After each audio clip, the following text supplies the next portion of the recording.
Mataas lumipad ang manok ni Lolo, kahit sa bubong kayang lumukso.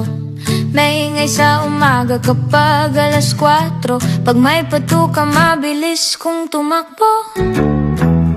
Tek, tek, tek, tek, tek, ang sabi ng manok.